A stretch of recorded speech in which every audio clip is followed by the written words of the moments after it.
We all love Hollywood's version of the zombie apocalypse, but what happens if a real-life zombie house, abandoned and decaying, is actually dragging down property values in your own neighborhood? Tonight, ABC's Gloria Riviera reveals how everybody pays the price when Home Sweet Home turns sour. We'll see 1, 2, 3 bedroom home here. Imagine if you lived next door to this. This is probably one of the worst cases of mold I've seen. It's actually kind of nauseating. Or this. Oh my God, livestock, 2 chickens. Where are you guys going, ladies? Everything that's here has a code violation. Yeah. From the air conditioner, I the feel plumbing, violated just being in here. Yeah. Please be very careful here. There's some stumps. Mark Reverd says he is living that nightmare. He says he's a good neighbor trapped next to a hellhole. Mark showing us, you can see the problems that started here with overgrown everything have seeped into his yard. We're now in his yard and you see these holes, Mark. Mark says that his home was once valued at $250,000, but he says that price plummeted during the crash to $68,000. Mark and his wife are desperate to refinance, but I couldn't even tell you where my house value is because of this. just next door, it's what's called a zombie house. He says it's in shambles, neglected for years, he says, until he opened his own wallet to do damage control for the good of the otherwise lovely, family-friendly neighborhood. So this was snake central, weeds, jungle everywhere. Black widows, brown widows, poisonous spiders. And it's not just a dilapidated house, it's a jungle of spiders and snakes and everything that no one wants to live next to. Right. This is the noose around your home's Yes, neck. it is. Yes, it is. And the minute that an appraiser comes out, that's going to be the problem. Mark says he's a prisoner, like so many living next to dilapidated wrecks, languishing in foreclosure limbo, abandoned by the owner and often ignored by the bank for years, dying a slow, painful death. It's logical, right? You have a diamond and next door there's a disaster. Here in Florida, there are more than 35,000 zombie homes, 3 times the national average. New Jersey and New York are next. In New Jersey alone, zombie foreclosures increasing 109% from just 1 year ago. Like on The Walking Dead, it takes just one zombie to terrorize a neighborhood. If you just have one zombie property in a neighborhood and there's, say, 10 properties for sale within a mile of that home or within half a mile of that home, it's going to affect those homes. First house. Florida real estate agent Debbie Payne thought she had seen it all until... Yep. Oh man. Oh my God. Oh my God. Yep. And this is where you don't, Does not smell good. What is that? That looks mold. nasty. The water damage is all over the house. It's actually kind of nauseating. It is. And you can see where the water has laid here, but no, I don't know where the water's coming from. Oh, this room is destroyed. Oh, nasty. What is in there? Oh, this is all the way up to the ceiling. What is this stuff?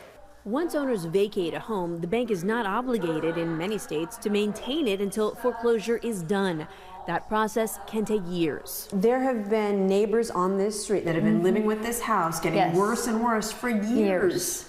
Yeah. Years. And nothing they can do about it. No. Mark says he tried to get help. Just to figure out find who's out responsible who owned for it. this. I got one answer machine to another answer machine. I never ever actually spoke to a human being. So we tried to find out. Property records tie the eyesore to Deutsche Bank National Trust. They referred us to mortgage servicers Bank of America, who referred us to Select Portfolio Services, who has not responded to a request for comment. Not one has taken responsibility for the condition of the home.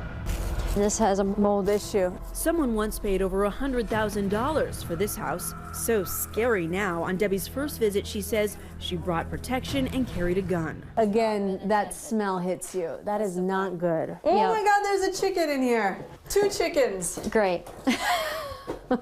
I thought the last house was bad, but this house has the mold, has the chickens, has the dog feces. It's bad. It's bad. It's bad. It's like you just want to bomb it. Okay, I want to get out. Debbie says this zombie needs to be killed with a bulldozer. Our final stop, a zombie mansion. Now we're at a house that proves zombies come in all shapes and sizes. Once a pristine multi-million-dollar lakefront home. once the crown jewel in an upscale neighborhood. So squatters got in here, or just vandals. Vandals. Looks like a lot of vandalism. Every window smashed out. This is horrible. This was a gorgeous home. Previous owners are now in jail, convicted of fraud.